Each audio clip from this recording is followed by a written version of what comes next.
नमस्कार। मैं हूं प्रेम कुमार। सत्य बहुमत, प्रेम से बोलो सत्य बहुमत।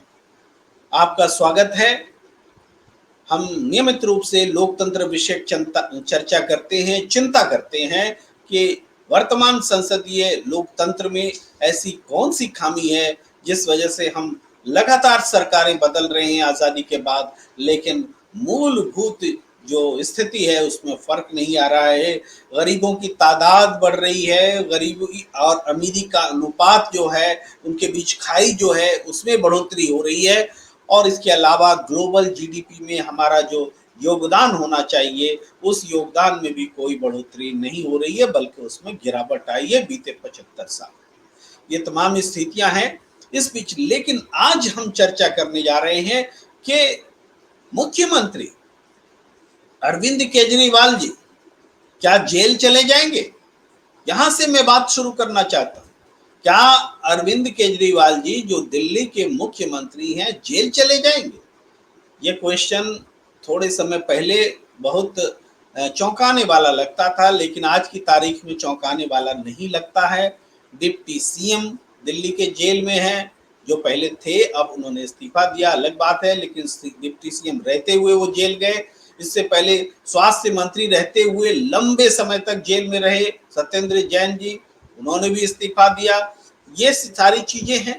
तो इन स्थितियों के आलोक में ये हमारा क्वेश्चन, आम लोगों का क्वेश्चन ये है कि क्या अरविंद केजरीवाल भी जेल जाएंगे? ये सच है कि देश का कानून सबके लिए बराबर है, मगर मुख्यमंत्री, मंत्री या उप मुख्यमंत्री जैसे पद आम नहीं है। ये लोकतंत्र का श्रृंगार है। इनके बिना लोकतंत्र विधवा है। सवाल ये नहीं है कि ये जो जेल क्यों जाए, ये सवाल नहीं है।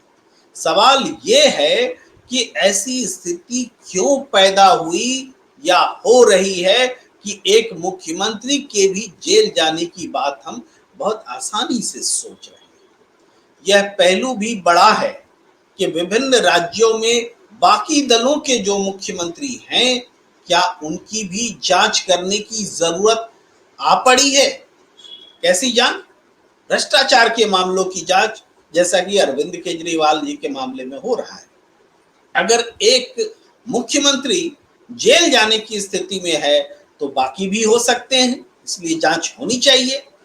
हम ऐसी व्यवस्था के बारे में क्यों नहीं सोचते जिसमें जेल जाने की नौबत न आए? जो राजनेता हैं, बड़े बड़े पद पर बैठे मुख्यमंत्री और मंत्री हैं, वो जेल जाएं, वहां तक नौबत आती क्यों है? वहां तक करप्शन जाता क्यों है? वहां तक गलतियां होने दी जाती क्यों है? इनिशियल स्टेज पर ही वो क्यों नहीं रोक पाता है? लोकतंत्र में क्या आमूल चूल सुधार की जरूरत नहीं है? जो संसदीय प्रजातंत्र देश में चल रहा है, वो उसमें सुधार के बारे में हमें सोचने का वक्त क्या नहीं आ गया है? क्या राजनीतिक दलों ने या ठेका ले रखा है, वही सरकार बनाते रहेंगे, गिराते रहेंगे सांसदों के जरिए, विधायकों के जरिए, और उस पर कोई रोक टोक नहीं होगी? ये सारे सवाल हैं जिस बारे में विचार करना जरूरी हो गया है। हम चर्चा करने के लिए जोड़ रहे हैं अपने सम्मानित पैनलिस्ट से। आपको आपके बीच मौजूद है हमारे साथ श्रद्धेय सत्यदेव चौधरी जी जुड़ चुके हैं लोकतंत्र विषयक चर्चा करने के लिए। आप एक पार्टी के संस्थापक हैं, सत्य बहुमत पार्टी नाम है। और हमारे साथ जुड़े हैं डॉक्टर राजाराम त्रिपाठी जी, कृषि विशेषज्ञ हैं। लेकिन कृषि विशेषज्ञ तो बहुत सारे होते हैं, आप एक ऐसे खेती किसानी के पुरोधा हैं जिसने ऑर्गेनिक खेती में प्रयोग किए, जिन्होंने हजारों किसानों को अपने साथ जोड़ रखा है। लगभग लाख किसान आपसे जुड़े हुए हैं, जो खेती विषयक चीजों पर आपसे मशवरा करते हैं।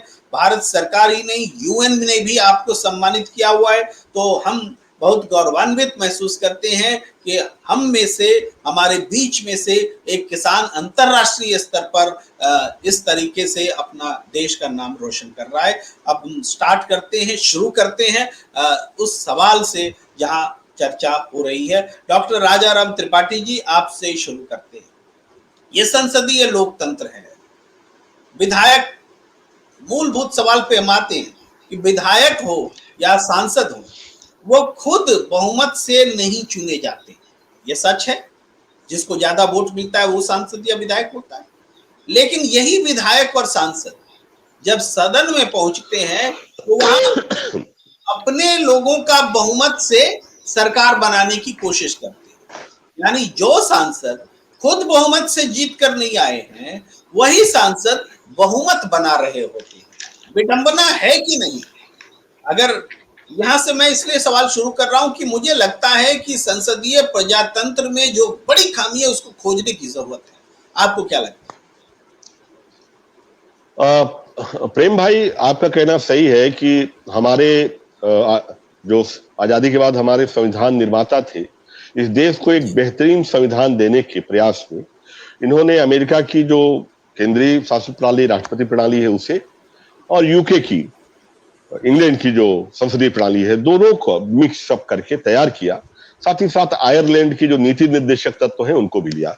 एक बेहतरीन संविधान एक ऐसे देश के लिए जहां ढेर सारी विविधताएं हैं, भौगोलिक, भाषिक, नस्लीय, तो उनको जोड़े रहने के लिए ये प्रणाली थी। लेकिन यदि आप मुझे इजाजत दें तो इससे जुड़े मुद्दे, आज के मुद्दे पे जोड़ना चाहूंगा मैं कि जी, बिल्कुल। आपने सवाल रखा कि क्या केजरीवाल जी जेल जाएंगे।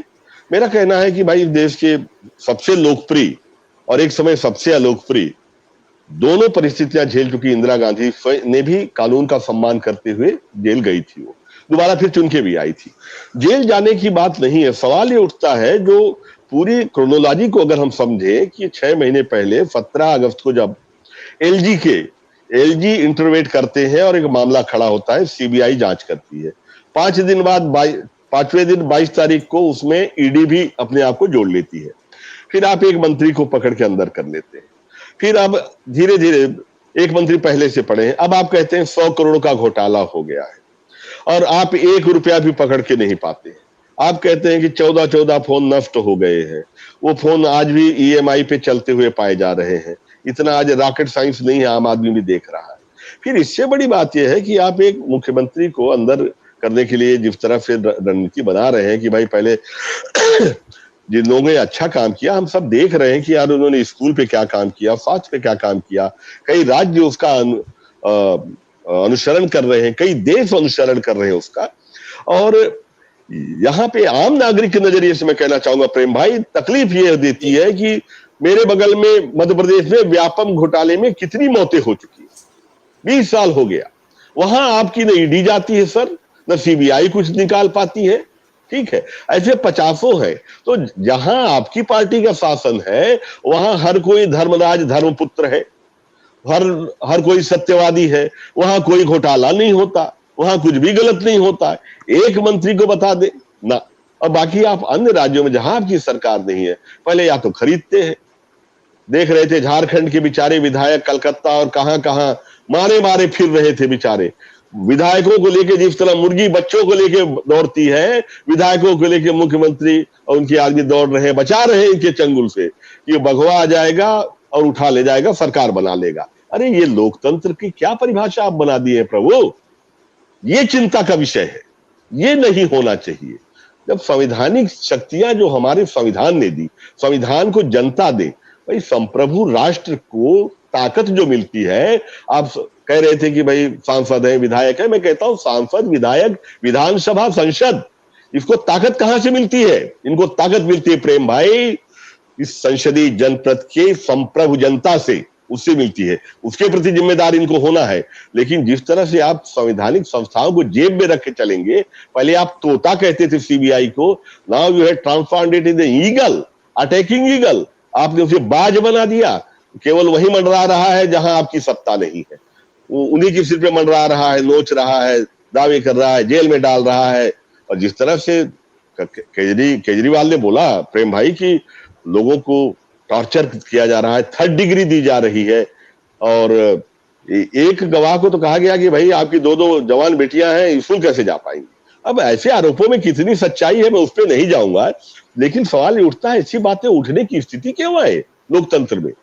हम कैसे लोकतंत्र को किस दिशा में लेके जा रहे हैं, सिविल सोसाइटी को सोचने का विषय है। मुझे, आपको, सत्यदेव भाई के सबके विचारने का प्रश्न है, क्योंकि ये प्रजातंत्र डेमोक्रेसी किसी एक पार्टी की बपौती नहीं है, ना किसी ने उसे लिखा के लाए हैं। मेरी, आपकी, हर एक की, इस देश के एक नागरिक की का वो अधिकार है जो हमारे पूर्वजों ने हमें एंडोवर किया है, और इसके लिए हमें खड़ा होना चाहिए।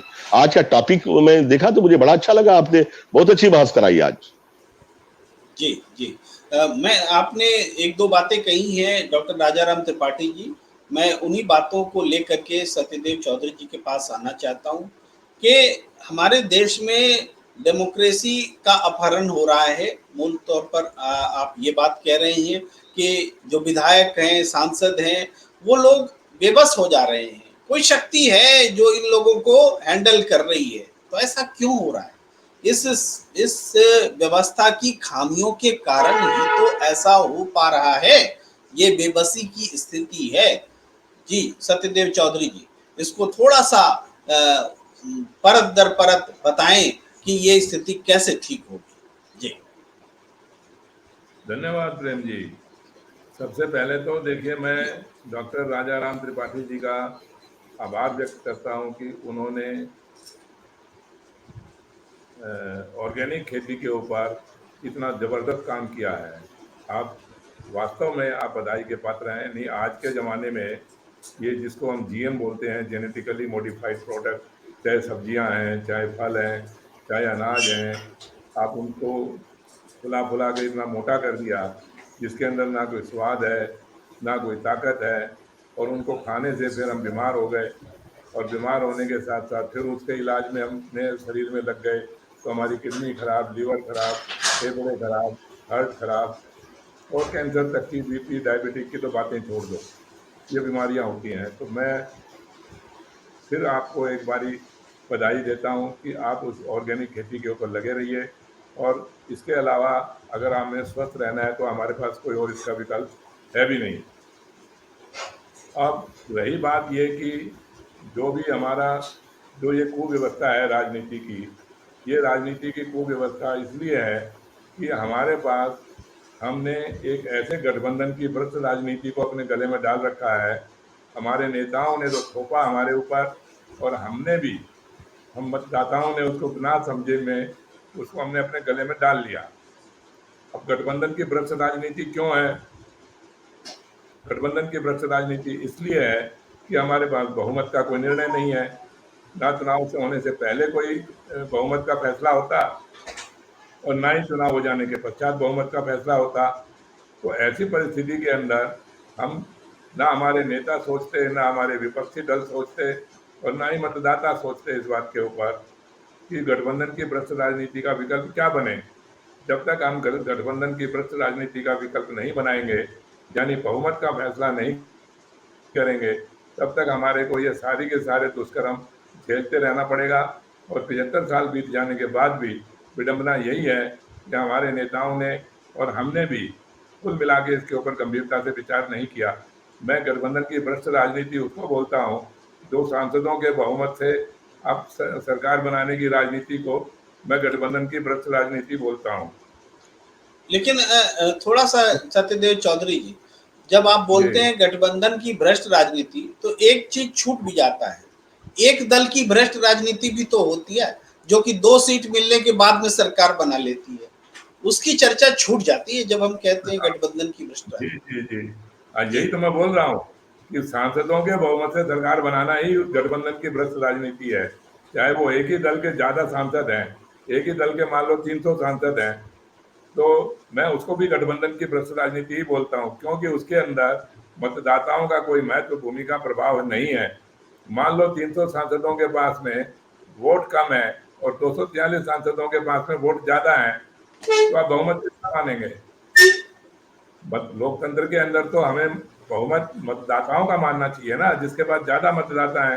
मान लो 300 सांसद 45 लाख वोट लेके जीते और 243 सांसद 55 लाख वोट लेके जीते, तो हमें बहुमत किसका मानना चाहिए लोकतंत्र के अंदर? मेरा तो स्पष्ट मानना है कि जिसके पास मतदाता ज्यादा है उसका बहुमत मानिए। और जब आप इस तरह के बहुमत को मतदाताओं के बहुमत को बहुमत मानेंगे तो ये सारा जो राजनीति के अंदर जो दुष्प्रचार हो रहा है या जो अव्यवस्था बनी हुई है या जो न्याय भेदभाव पक्षपात हो रहा है, चाहे वो केजरीवाल जी को, जब कट्टर ईमानदार को भी आप जेल में ठोकोगे, कट्टर ईमानदार को भी जेल में लगाओगे तो कट्टर बेईमान होगा तो पता ही नहीं क्या होने वाला है। तो कट्टर ईमानदार किसको बोलते हैं? खाली या तो फिर ये कट्टर बेईमानी, फिर कट्टर ईमानदारी का जो शब्द है ये गलत है, या फिर जिन्होंने कट्टर ईमानदार को कट्टर बेईमान बना दिया वो गलत है। तो कट्टर कट्टर कट्टर कट्टर कहने से तो ना ईमानदार बना ना बेईमान बना। तो ये आपको इसका देखिए भ्रष्ट राजनीति को ही समझना पड़ेगा, और जब तक आप इस भ्रष्ट राजनीति को नहीं समझेंगे तो ये तो फिर खेल कट्टर ईमानदारी का और कट्टर बेईमानी का, और जेल में जाओ, जेल में ठोको, जिसको बाहर निकालो, इसको अंदर करो, इसको बाहर करो। थोड़ा सा क्रॉस चेक कर लेते हैं। डॉक्टर राजाराम त्रिपाठी जी इस बारे में क्या सोचते हैं कि सत्यदेव चौधरी जी जो कह रहे हैं कि भ्रष्ट राजनीति, भ्रष्ट गठबंधन की राजनीति, और उसको जो वो बता रहे हैं कि सांसदों को, एक पार्टी को अगर पर्याप्त सांसद नहीं है तो वो उन सांसदों को भी जोड़ लेता है सरकार बनाने के लिए, जिससे वो चुनाव हार करके वो पहुंचा है, जिससे वो चुनाव लड़ करके पहुंचा है, और फिर वो सरकार बना लेता है। तो ये तो भ्रष्ट सरकार हुई ना। जब सरकार बनाने का तरीका भ्रष्ट होगा तो हम व्यवस्था कैसे श्रेष्ठ समझ सकते हैं? जी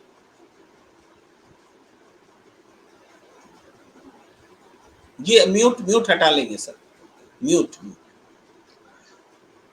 प्रेम भाई, जो भाई सत्यदेव जी कह रहे हैं यह बात बिल्कुल लॉजिकली है और सही है, और शायद इसका अंदाज हमारे संविधान निर्माताओं को नहीं होगा, क्योंकि जिस समय देश आजाद हुआ जो भावना थी किसी के अंदर, ये भावना इतनी सत्ता के प्रति ये लोलुपता की भावना उतनी नहीं थी कि यह स्थिति आएगी कि लोगों के विचार बिक जाएंगे, पार्टियां रातों रात मर्ज हो जाएंगी, सत्ता के लिए इस स्थिति में हॉर्स ट्रेडिंग होगी, ऐसा अनुमान शायद नहीं रहा होगा।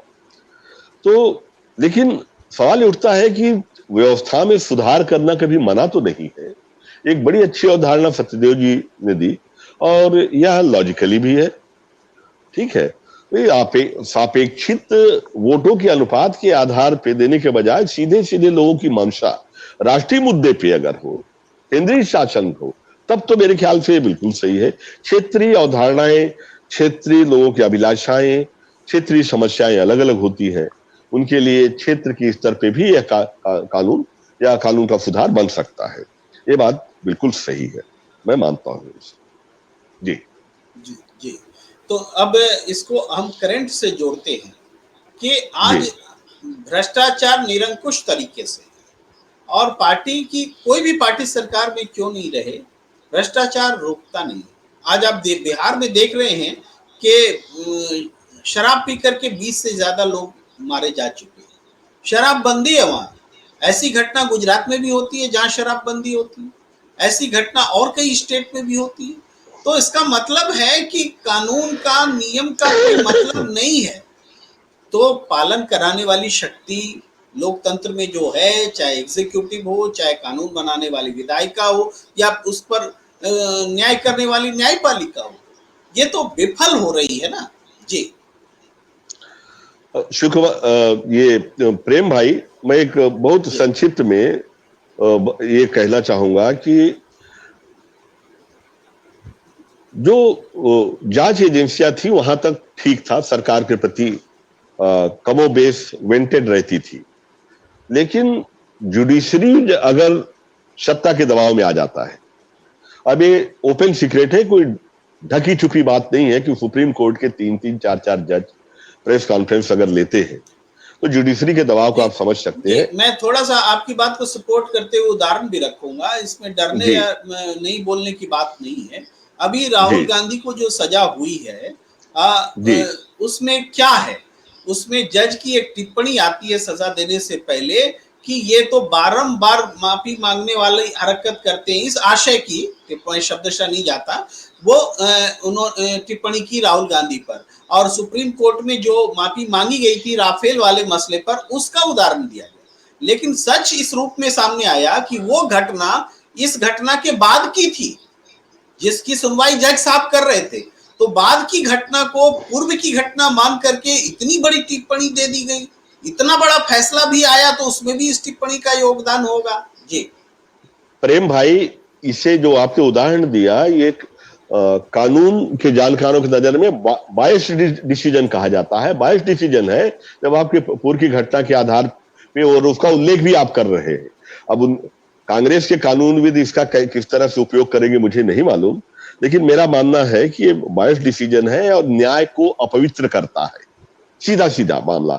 मैं केजरीवाल मामले पे कहना चाहूंगा कि केजरीवाल ने जो शराब नीति बनाई, जिसे कि दिल्ली सरकार पे लागू करना चाहते थे, लागू ही नहीं होने दिया इन्होंने पूरी तरह से। पंजाब में से वही नीति लागू हुई, वहां के राजस्व में नई नीति, केजरीवाल की नीति से 50% तक रेवेन्यू बढ़ा है। यानी पहले जितना आता था उससे 50 गुना ज्यादा रेवेन्यू बढ़ा है। यानी वो नीति में कोई विशेष खामी नहीं थी। और हालात ये है कि ये अभी अंडर ट्रायल है मामला, समझिए आप। और मीडिया में इस तरह से कहा जा रहा है ये फाइंडिंग्स मिली है, कोर्ट कहता है फाइंडिंग्स है। अरे आप फाइंडिंग्स को जब तक ट्रायल नहीं लेंगे आप कैसे फाइंडिंग कह देंगे? अब ये हालत है कि भाई आप राहुल गांधी के लिए 2 साल चुन ले रहे हो, केजरीवाल के लिए आप सजा चुन ले रहे हो। जब आप सिलेक्टिव हो जाते हैं, जब कानून विशेषकर जांच एजेंसियां गाइडेड मिसाइल की तरह जब काम करने लगती है, न्यायपालिका जब दबाव में आती है, तब सोशल जो आपके रिफॉर्म यूनिट्स हैं, जो सिविल सोसाइटीज हैं, जो संगठन हैं छोटे छोटे, इनको जागने का और खड़े होने का वक्त आता है। केजरीवाल के ऊपर जो उंगली रख रहे हैं, केजरीवाल के बारे में जितना मैं समझा हूं, ये आंदोलन से उपजा व्यक्ति है प्रेम भाई। इसने पार्टी बनाई है, इसने पार्टी बनाई है। बाकी लोगों को तो 50 साल पुरानी पार्टी किसी को मिली है, किसी को 70 साल पुरानी पार्टी मिली है, लेकिन इसने खुद की पार्टी बनाई है। और आप देख रहे हैं कि राष्ट्रीय पार्टी का दर्जा इसको मिला है, वो भी इसी हफ्ते मिला है। तो इनका डर और भय को उससे जोड़ के हम समझ सकते हैं कि क्या कारण है। अब केजरीवाल जो है वो भी इनकी रग रग से वाकिफ है। मेरा मानना है केजरीवाल भी किसी मामले में, हर चीज में इनसे कहीं भी कमजोर नहीं है, चाहे बयानबाजी हो, चाहे हर चीज में, और चाहे जिस तरह का जनता के सामने पेश करने का मामला है। तो केजरीवाल इनके लिए सहज मतलब सॉफ्ट टारगेट नहीं साबित होने वाले प्रेम भाई, ये तय है। जी जी जी देखिए, राजनीतिक घटनाएं तो डॉक्टर राजाराम त्रिपाठी जी होंगी, और कुछ सही भी होंगी, कुछ गलत भी होंगी, कुछ बनाई गई भी होती हैं, ये सारी चीजें होती हैं। लेकिन ये सब संभव जो हो पा रहा है, हम तो ये भी देखते हैं, एक तरफ हम कहते हैं कि भ्रष्टाचार रोकने में सरकार नाकाम है, और दूसरी तरफ हम कहते हैं कि सरकार की इतनी चलती है कि वो चाहे तो किसी को बुलडोज कर दे, किसी का घर बुलडोज कर दे, किसी को एनकाउंटर करे और कहे कि हमने कहा था कि मिट्टी में मिला देंगे और हमने मिला दिया, तो वो एनकाउंटर है या फर्जी एनकाउंटर है, सोचा जा सकता है। ये भी ताकत है। तो मैं चौधरी साहब के पास आना चाहता हूं कि ये जो निरंकुश ताकत आ रही है, जनता की शक्ति से ही तो आ रही है। तो जनता कैसे इस शक्ति को निरंकुश होने से रोक सकती है? जी चौधरी साहब अनम्यूट कर लेंगे अपने आप को, अनम्यूट प्लीज। जनता तो निरंकुश होने से रोक ही सकती है नेताओं को, लेकिन जनता के सामने भी पता नहीं क्या भय है, कौन सी डर है किसी बात का। अब देखिए, कल जो यूपी के अंदर एक एनकाउंटर की घटना हुई, मेरे को नहीं पता वो लोग कौन है कौन नहीं है, ना मैं व्यक्तिगत बात करता, ना मैं किसी को जानता इस सारी घटनाओं के बारे में। लेकिन जब किसी कारण से भी या कैसे भी किसी की मृत्यु हो चुकी, और उसके बाद में उसके पिताजी, मैंने आज ये सुना कि वो ये गिड़गिड़ाते रहे पुलिस वालों के सामने या सत्ता के सामने, भी कम से कम मुझे मेरे उस बेटे के दर्शन करवा दीजिए, मेरे को उससे मिलने दीजिए। चलो नहीं मिलने दिया तो उनको ये भी कहा गया जी कि मेरे को कम से कम कैमरे के अंदर या टीवी के अंदर या मोबाइल के अंदर ही दिखा दीजिए, उसको भी नहीं दिखाया गया। तो देखिए, इसमें ये हम कैसे अमानवीय समाज के अंदर रह रहे हैं, कैसे निर्दयी समाज के अंदर हम रह रहे हैं, या हमने ऐसे समाज का कितना कैसा भयानक, घृणित और नफरत का रूप बना दिया कि मृत्यु होने के बाद भी हम उससे नफरत कर रहे हैं। ऐसी ये मर्यादा, तो ऐसा सनातन, ऐसा धर्म ये कहाँ तो पर है? चौधरी साहब ये तो क्या है चौधरी साहब किसी फिल्म में विलेन का व्यवहार लगता है कि विलेन जब जुर्म उसमें भी करने नहीं लगता करना। है तो इसी हद तक जुर्म करता है कि किसी मरने के को बाद परेशान करता है, बदला लेता है। क्या सरकार, क्या प्रशासन इस स्तर पर उसको जाना चाहिए? अपराधी का तो एक चरित्र होता है, क्या सरकार का चरित्र भी अपराधी वाला होगा? ये एक बड़ा प्रश्न आपकी बात से खड़ा होता दिख रहा है। जी आप आगे रखें बाकी बात। नहीं, और मृत्यु होने के बाद में तो देखिए, राजनीतिक जो व्यवस्था है, चुनी हुई राजनीतिक व्यवस्था है, वो कोई एक फिल्म थोड़ी है कि एक व्यक्ति के दिमाग में जो आया और उसने कैमरा घुमाना शुरू कर दिया और स्टोरी बनानी शुरू कर दी। ऐसा तो नहीं है ना। ये तो एक ऐसा व्यवहार होना चाहिए, व्यवहारिक राजनीति होनी चाहिए कि जिसमें कुछ तो मानवता हो, कुछ तो मानविकता हो, कुछ तो दया हो, कुछ तो संवेदना हो। अरे मरने के बाद में क्या है? मरने के बाद में किस बात की दुश्मनी है? और उसको कम से कम एक ऐसा अवसर दीजिए कि जिससे हो सकता है उसका दिमाग बदल जाए भविष्य के अंदर। अगर जी पहले उसने कुछ ऐसा अपराध किया भी तो भविष्य में वो ना करे इस तरीके का। हमारा प्रयास तो राजनीति के अंदर ये होना चाहिए ना कि अपराधी या तो बने ना, अपराधी वो बनाई क्यों, सबसे पहला सवाल तो ये है। और वो अपराधी को ये तो है नहीं जन्मजात अपराधी है, किसी ना किसी कारणवश या किसी ना किसी व्यवस्था के आधार के ऊपर ही वो अपराधी बने होंगे, किसी ना किसी ने उसको सहारा दिया होगा अपराध का। और जब वो किसी तरह से अपराधी बन गया और वो प्रायश्चित करना चाहता हो, मान लो आप उसको भी अवसर नहीं देंगे उसको ठीक होने का, तो फिर तो इसका मतलब ये हुआ कि हमारी राजनीतिक व्यवस्था खाली अपराधियों को ही जन्म देती है, अपराधियों को ही संरक्षण देती है और अपराधियों को ही मारती है फिर।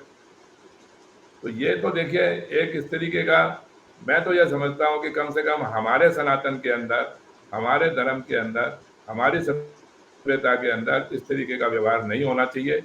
और देखिए, आप क्या बात करेंगे? अब जैसे किसानों के ही बिल थे, अब किसानों के बिल के ऊपर 350 सांसद आज हमारी लोकसभा में ऐसे हैं जो किसान बहुल्य क्षेत्र से आते हैं। आप राजा राम त्रिपाठी जी थोड़ा सा ध्यान से सुनिए इस बात को कि आप इतने अच्छे किसान नेता हैं, 350 से ज्यादा सांसद जिस लोकसभा के अंदर किसान बहुल्य क्षेत्र से आते हों, और उसके लिए भी अपने जायज बात को मनवाने के लिए भी 1 साल से ऊपर आंदोलन करने पड़े, गर्मी सर्दी बरसात के अंदर 700-800 कितने हमारे किसान भाई मारे गए और कितनी बदनामी हमें सहन करनी पड़ी, कितना करोड़ों अरबों रुपए का नुकसान हुआ। और उसके बाद भी उन्होंने फिर वापस ले लिए उस कानून, उन बिलों को। अरे ये कहाँ से, मेरे को समझ में नहीं आ रहा किस तरह की बुद्धि है ये नेताओं के पास में। क्या कहना चाहते हैं ये, क्या करना चाहते हैं? जब हम अपने ही लोगों से, आज हम कोई गुलामी के जीवन में तो जी नहीं रहे हैं, हम अंग्रेजों के गुलाम तो है नहीं, आज तो हम अपनी स्वतंत्र व्यवस्था के अंदर रह रहे हैं ना। हम सब लोग मिलके उसको वोट देते हैं, एक राजनीतिक व्यवस्था बनाते हैं, सरकार बनाते हैं, और फिर हमारी सरकार हमारे को डंडे मारती है, जी हमारे को डराती है। जी चौधरी साहब, ऐसे आपने ही एक वोट लेके बहुत ऐसी बात याद दिला दी है जहाँ से मुझे थोड़ी सी बात को आगे ले जानी होगी, ऐसा मुझे लगता है। और मैं डॉक्टर राजाराम त्रिपाठी जी के पास आता हूँ। वो चौधरी साहब ने किसान आंदोलन की याद दिला दी, और आपको याद होगा उस समय सत्यपाल मलिक जी जब कश्मीर छोड़ करके पूर्वोत्तर में राज्यपाल बने थे, तो वो मिलने आए थे नरेंद्र मोदी जी से। और मिलने के बाद उनकी बीच में जो बातचीत हुई थी, उस बातचीत का खुलासा उन्होंने बाहर में किया था और कहा था कि इतने किसान मर रहे हैं, तो नरेंद्र मोदी जी जो हमारे प्रधानमंत्री हैं, बकौल सत्यपाल मलिक जी, उन्होंने कहा था कि वो क्या हमारे लिए मर रहे हैं? अगर सत्यपाल जी सही कह रहे हैं तो नरेंद्र मोदी जी ने यही कहा था। और आज वही सत्यपाल मलिक जी आज एक बड़ा खुलासा कर रहे हैं कि जो पुलवामा का हमला हुआ था, उस हमले के बारे में उन्होंने ये कहा कि केंद्र सरकार से, गृह मंत्रालय से ये मांगी गई थी कि आप एयर प्लेन दीजिए जिससे कि हम सीआरपीएफ के जवानों का मूवमेंट करा सकें। गृह मंत्रालय ने मना कर दिया, नहीं दिया। और इतना बड़ा मूवमेंट पैदल नहीं होता है, ये बात भी सत्यपाल मलिक जी कह रहे हैं, होने दिया गया। ये घटना घटी, हमारे 80 जवान शहीद हुए, और उसके बाद उस पर जब सत्यपाल मलिक जी ने चर्चा की, उनका दावा है कि उन्होंने प्रधानमंत्री जी से चर्चा की, वो बोले चुप रहिए। उन्होंने डोभाल जी से चर्चा की कि भाई गृह मंत्रालय ने नहीं दिया था, हमने मांगा था, तो उसको उन्होंने कहा, वो चुप रही। यहाँ तक कि टीवी चैनलों से भी उन्होंने कहा था, तो टीवी चैनलों ने भी कहा कि इस पर अभी मत कुछ बोलिए। क्या कहेंगे आप? प्रेम भाई देखो, हम लोग जब किसान तीनों कानूनों के मुद्दे पे लड़ रहे थे, उस समय भी सतपाल मलिक जी ने खुल के कहा था कि मैं किसानों के साथ हूं।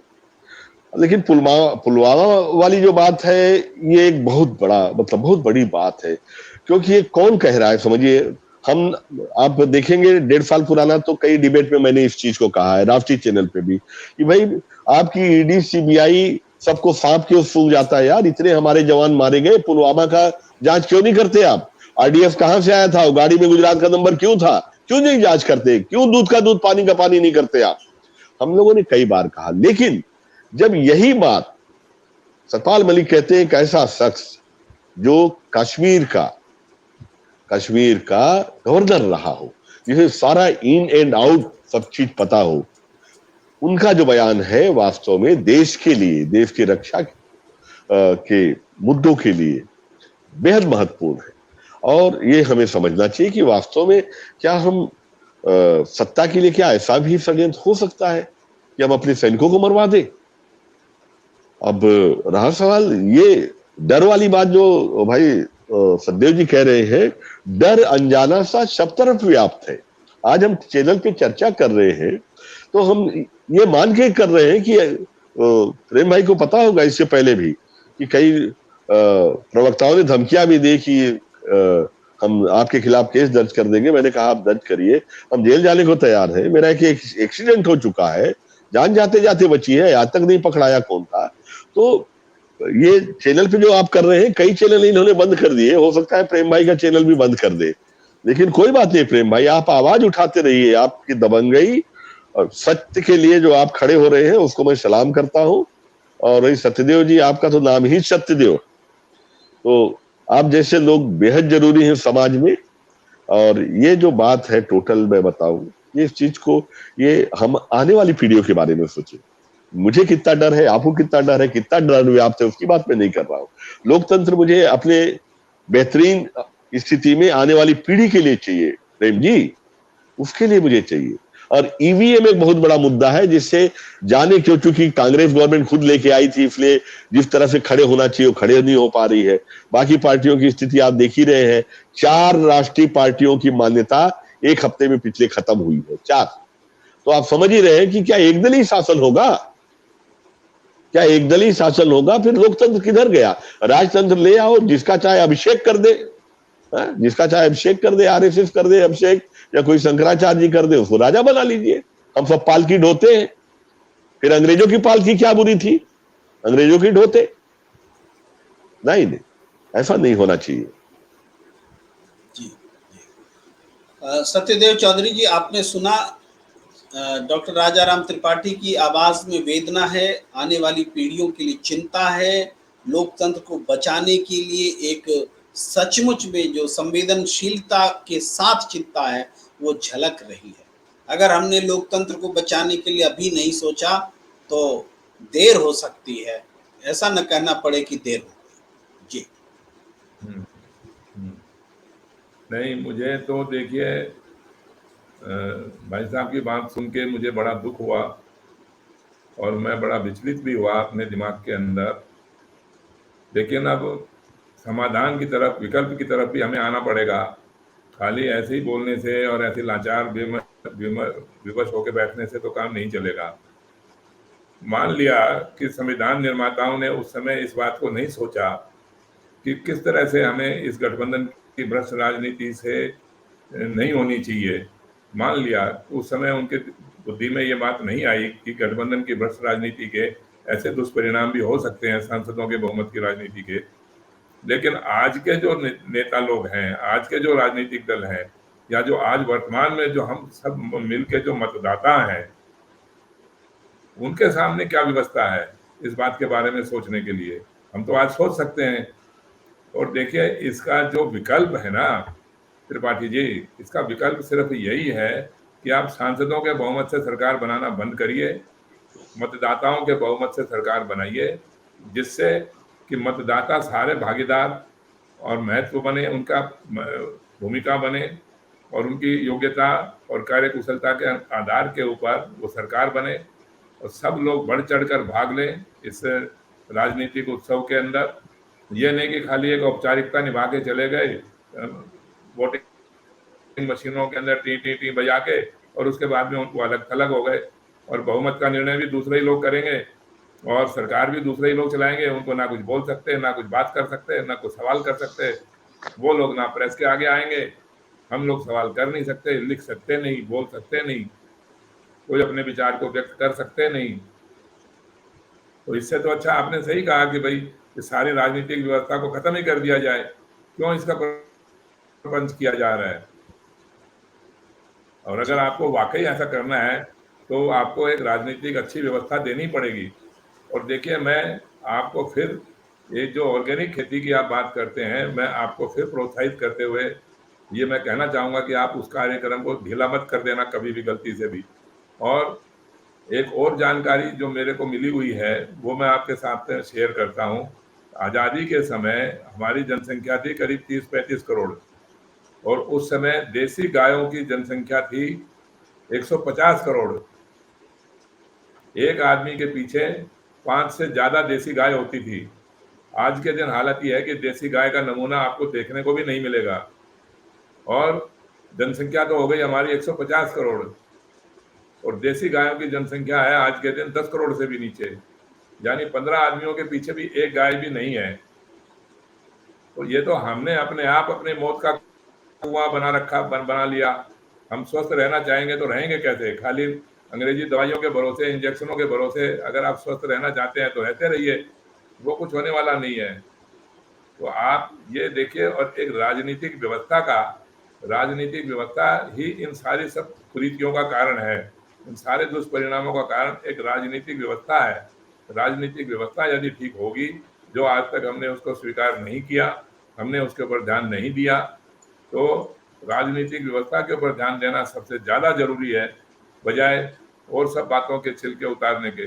जब राजनीतिक व्यवस्था ठीक होगी तो ये सारी चीज़ें अपने आप, खेती भी और जितना भी ये क्राइम है, तो जितनी भी बातें शिक्षा, स्वास्थ्य, सुरक्षा की बातें हैं, ये सब अपने आप ठीक होना आरंभ हो जाएंगी और बहुत जल्दी आरंभ हो जाएंगी। प्रेम जी। जी जी, मैं देख पा रहा हूँ कि डॉक्टर राजाराम त्रिपाठी जी को गले में भी दिक्कत हो रही है और बड़ी इसके बावजूद हमारे साथ डिबेट में बने हुए हैं, तबीयत उनकी नासाज है।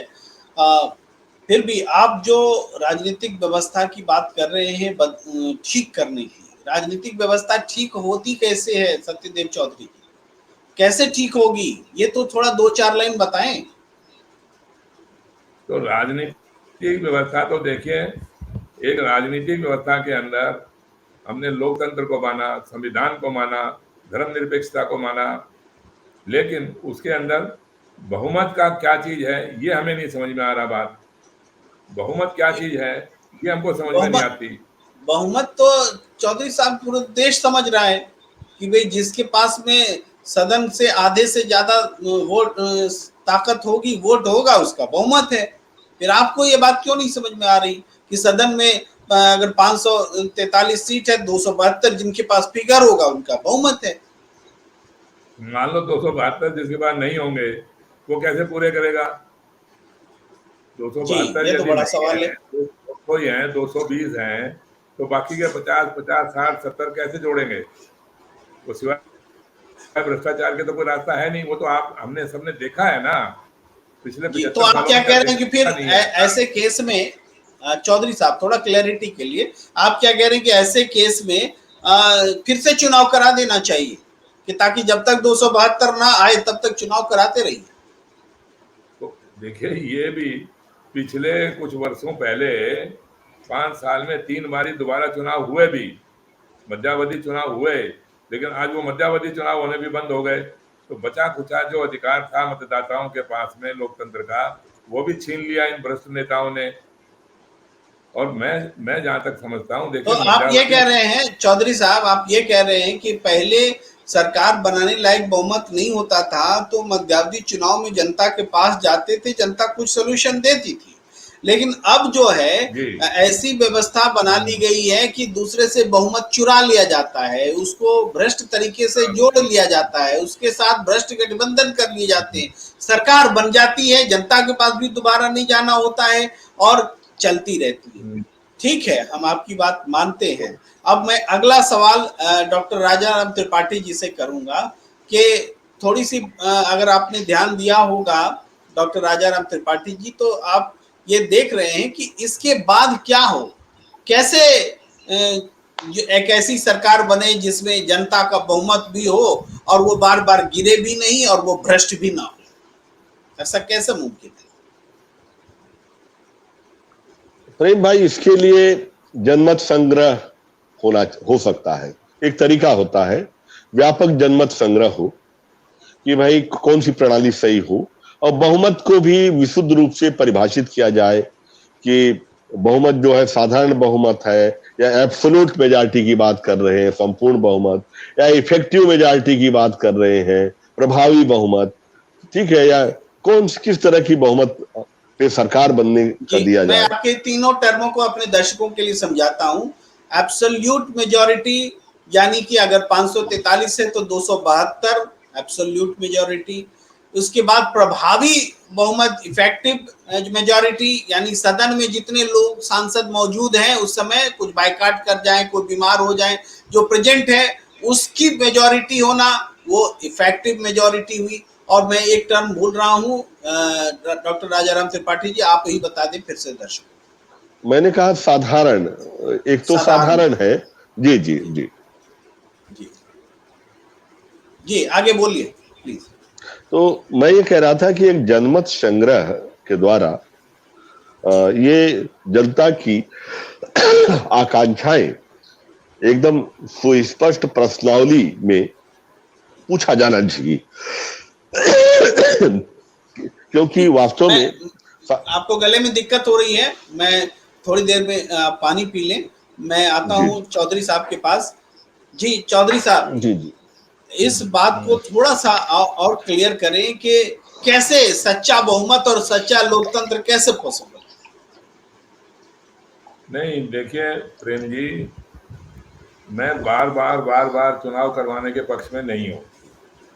बार बार चुनाव करवाने से तो हमारा समय बर्बाद होता है और धन तो बर्बाद होता ही है, लेकिन सबसे बड़ी हानि तो हमारे समय की हो जाती है। और जी उसके अंदर जो समय निकल गया, उसके अंदर जो काम हमें करने चाहिए थे वो हम नहीं कर पाते। लेकिन इस बहुमत के अंदर, इस बहुमत का तो निर्णय हम कर सकते हैं ना। बार बार हमें चुनाव क्यों करवाने पड़ेंगे? वो इसीलिए कि हम जी सांसदों के बहुमत को नहीं बना पा रहे हैं। जब सांसदों का बहुमत नहीं बनता तो बार बार चुनाव करवाइए। तो उसी के विकल्प के अंदर तो जैसे एक सांसद को सबसे ज्यादा वोट मिला और वो जीत गया, उसके अंदर तो किसी को भी कोई आपत्ति नहीं है, मुझे भी कोई आपत्ति नहीं है। तो इसी प्रकार जिस राजनीतिक दल को सबसे ज्यादा वोट मिल जाएं, भले ही उसके सांसद हार गए, जीत गए, या कितने भी वोटों से जीते, कितने भी वोटों से हारे, हम हारे हुए उम्मीदवारों के भी वोट गिने और जीते हुए उम्मीदवारों के भी वोट गिने। जिसको ज्यादा वोट आए उसके ज्यादा गिन लें, जिसके कम वोट आए उसके कम गिन लें। यदि अन्य लेकिन राजनीतिक दलों, चौधरी नहीं, साहब ऐसे भी बहुमत ही आएगा, ऐसे भी किसी पार्टी की ही सरकार होगी और अब भी किसी पार्टी की ही सरकार हो रही है।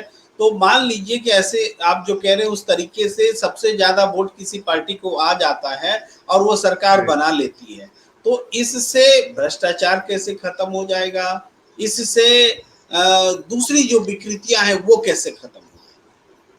नहीं, आज देखिए, आज आपको जीतने के लिए सांसद को खाली जितवाना है, आपको मतदाताओं का कोई महत्व नहीं है।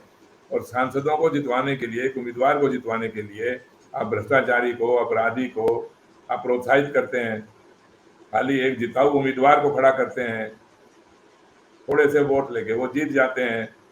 वोट का तो कोई ऐसा पैमाना नहीं है ना कि इतना % वोट पड़ेगा ही पड़ेगा तब वो जीता हुआ माना जाएगा। ऐसा तो कुछ है नहीं। जी जी, चाहे 70% थोड़ा समय कम है चौधरी साहब, मैं आपकी बात को समझते हुए और उसको थोड़ा सा डॉक्टर राजाराम त्रिपाठी जी के पास जाने से पहले थोड़ा उस पर बोलते हुए कि जो चौधरी साहब कह रहे हैं कि अगर जनता के बहुमत से कोई सरकार बन जाती है तो वो प्रैक्टिस जो अभी सांसदों के बहुमत से चल रही है और उस कारण सांसदों की खरीद फरोख्त, जातीय आधार पर उनको उम्मीदवारी देना, धार्मिक आधार पर देना या नहीं देना, पैसों बाहुबलियों का जोर, पैसों का दमखम, इन सब कारणों से जो भ्रष्ट व्यवस्था मजबूत हुई है उस पर लगाम लगेगी। क्या आप मानते हैं डॉक्टर राजाराम त्रिपाठी? और प्रेम भाई, निश्चित रूप से भारत का चुनाव बेहद खर्चा हो गया है। सरकार का भी बहुत खर्चा होता है। दुनिया के सबसे ज्यादा खर्चीले चुनाव में से भारत का चुनाव, और प्रत्याशियों का भी इतना खर्चा होता है, कहीं कहीं तो 100-100 करोड़ तक खर्चा करता है एक प्रत्याशी, हम पेपरों में पढ़ते हैं। और जो 100 करोड़ खर्चा करता है तो उम्मीद करता है कि ये 100 करोड़ वापस निकालेगा इसी व्यवस्था से, और अगले बार चुनाव लड़ने के लिए 100 करोड़ और 150 करोड़ और व्यवस्था करेगा। इतना तो उसको चाहिए ही चाहिए, क्योंकि राजनीति संन्यास नहीं लेने जा रहा है। फिर आने वाली 7-8 पीढ़ियां, 10-12 पीढ़ियों की भी व्यवस्था बेचारे को करनी होती है, तो सब व्यवस्था से ही लेता है, उस पर रोक लगेगी। साथ ही साथ देखिए, ये प्रणाली जो है, अमेरिका की प्रणाली जो है, मेरा मानना है कई मामलों में, कुछ मामलों में हमें मार्गदर्शन दे सकती है।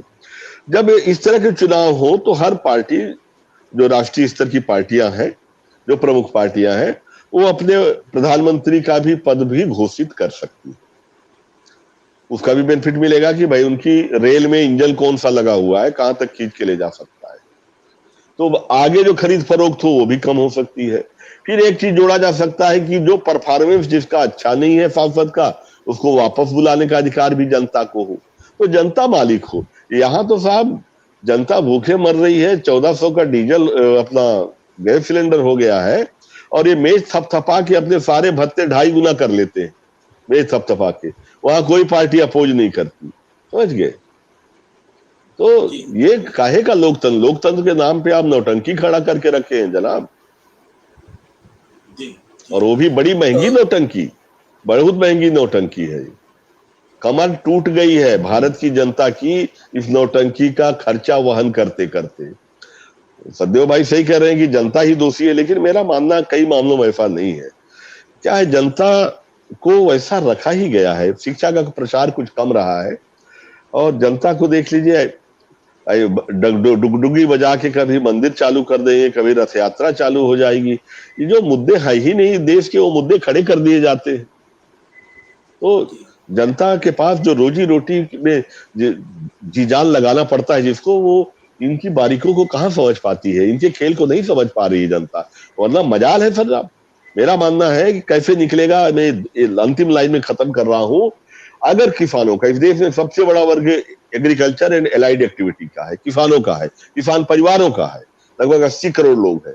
जिस दिन समझ में आ जाएगा कि जो सरकार किसान विरोधी है, देश की खेती विरोधी है, और किसान अगर जात पात में नहीं बटा, भाषा में नहीं बटा, बूथ में जाके, मतदान बूथ में जाके नहीं बटा, उस दिन आप समझ लीजिए सरकारें हवा की तरह तिनके में बह जाएंगी। किसान वोटों का पोलराइजेशन होना भर बचा है, और होगा, ये निश्चित होगा। आज नहीं तो कल होगा, कल नहीं तो परसों होगा। जी जी, बहुत इम्पोर्टेंट बात कह रहे हैं डॉक्टर राजाराम त्रिपाठी जी कि ये पूरा लोकतंत्र जो है नाटक बन गया है, प्रहसन बनकर रह गया है, और किसान, देश की गरीब जनता जो है इस पूरे जो साजिश वाला पक्ष है सत्ता में बने रहने के लिए राजनीतिक दलों का, उसको नहीं समझ पाती। वो भोली भाली है, वो कुटिल नहीं है। जानबूझ करके वो इन भ्रष्ट लोगों को सत्ता में नहीं बिठाई हुई है, बल्कि भ्रष्ट लोग चालाकी से उन पर राज कर रहे हैं। आखिरी टिप्पणी सत्यदेव चौधरी। देखिए त्रिपाठी जी, पूरे देश के अंदर तो हड़कंप अपने आप मच जाएगा। आप आने वाले 2024 के चुनाव के अंदर केवल एक सीट के ऊपर, एक लोकसभा की सीट के ऊपर सत्य बहुमत के उम्मीदवार को जितवा दीजिए। आप देखना, आपकी आंखों के सामने कैसे इस भ्रष्ट गठबंधन की भ्रष्ट राजनीति के अंदर हड़कंप मचता है। ये तो एक उदाहरण बनाने की बात होती है। मैं भी मानता हूं आपकी बात से कि मतदाताओं की गलती नहीं है, लेकिन मतदाता आज के दिन चिंतन नहीं करते, गंभीरता से नहीं सोचते, गंभीरता से बात नहीं करते। इस बात के लिए तो थोड़ा सा उनको दोषी ठहराया जा ही सकता है ना, कि आप उसको, यदि सत्य बहुमत की राजनीति को समझकर आप हमने एक सत्य बहुमत पार्टी बनाई, चुनाव लड़ने की हम बात करेंगे 2024 के अंदर, चांदनी चौक सीट के ऊपर, दिल्ली की चांदनी चौक सीट के ऊपर मैं स्वयं चुनाव में भाग लूंगा। मैं जीतूंगा या हारूंगा, मेरे को अपने व्यक्तिगत बात की बात नहीं है, लेकिन लोगों को आप जितवाइए, सत्य बहुमत को आप जितवा दीजिए, और फिर देखना किस मतलब प्रकार चौधरी साहब, इस आप भ्रष्ट विचारों राजनीति के को अंदर जिताने की बात कर रहे हैं, आप विचार को जिताने की बात कर रहे हैं कि ऐसा विचार जी कि सच्चे बहुमत वाले से सरकार बने, ये विचार कैसे जी जीतेगा, इसकी बात कर रहे हैं। जी, अपनी बात कंप्लीट। हाँ, मैं यही बात कर रहा हूँ ना, कि सत्य बहुमत की राजनीति के विचार को जितवाइए। व्यक्ति तो देखिए एक आना जाना है, व्यक्ति तो जैसे ईश्वर ने पैदा किया है वैसा कहीं ना कहीं समाप्त भी हो जाएगा। वो तो जीवन मृत्यु हमारे हाथ में नहीं है। एक अच्छा कर्म करना, अच्छा सोचना, अच्छी बुद्धि विवेक से बात करना, काम करना, वो हमारे हाथ में है। वो अवसर हमारे को ईश्वर ने दिया है। तो आप मतदाताओं के बहुमत से, जो आज तक किसी राजनीतिक दल ने, किसी राजनीतिक नेता ने, किसी पार्टी ने बात नहीं करी इसके बारे में। मेरे को ये बड़ा दुख है कि इतने अच्छे इतनी देर तक सरकार में रहने के बावजूद भी इन लोगों ने इस बहुमत के ऊपर फैसला नहीं किया, और फिर भी कहते हैं जी कि हम लोकतंत्र है, विश्व के सबसे बड़े लोकतंत्र हैं। लोकतंत्र है ही नहीं, और फिर भी हम कहते हैं जी कि लोकतंत्र है। ये झूठा लोकतंत्र है, झूठा बहुमत है। तो इसका तो आपको तोड़ निकालना पड़ेगा, और नहीं निकालोगे तो फिर हम ऐसे ही एक दूसरे की आलोचना करते रहेंगे, आरोप प्रत्यारोप लगाते रहेंगे, व्यक्तिगत बातें करते रहेंगे, समय बर्बाद होता रहेगा, और फिर होना हुआ ना कुछ है नहीं। फिर हम वही घूम फिर के उसी प्लेटफॉर्म पर आ जाएंगे कि जहाँ हम पहले खड़े थे। बहुमत का फैसला कर जी लीजिए। सारी बीमारी का जड़, सारी बीमारी समस्या का जड़ ही केवल एक ये बहुमत है, और मतदाताओं के जी बहुमत को जी बहुमत मानिए। इसमें दिक्कत क्या है? आप इसके ऊपर बात करिए, बहस करिए। जी जी जी चौधरी साहब, वक्त हो चला है इस चर्चा को खत्म करने का। आप सबका बहुत बहुत आभार, सत्यदेव चौधरी जी, डॉक्टर राजाराम त्रिपाठी जी, इस चर्चा में जुड़ने के लिए। लोकतंत्र को कैसे मजबूत किया जाए, लोकतंत्र कैसे मजबूत हो, इसमें जनता का सही मायने में बहुमत कैसे आए, उसकी बहुमत वाली सरकार कैसे हो, इस पर चिंतन मनन और सुझाव सबका स्वागत रहेगा, और हम इस चर्चा को निरंतर करते रहेंगे, क्योंकि लोकतंत्र को मजबूत करना हम सबका लक्ष्य होना चाहिए। हमें दीजिए इजाजत। नमस्कार। नमस्कार।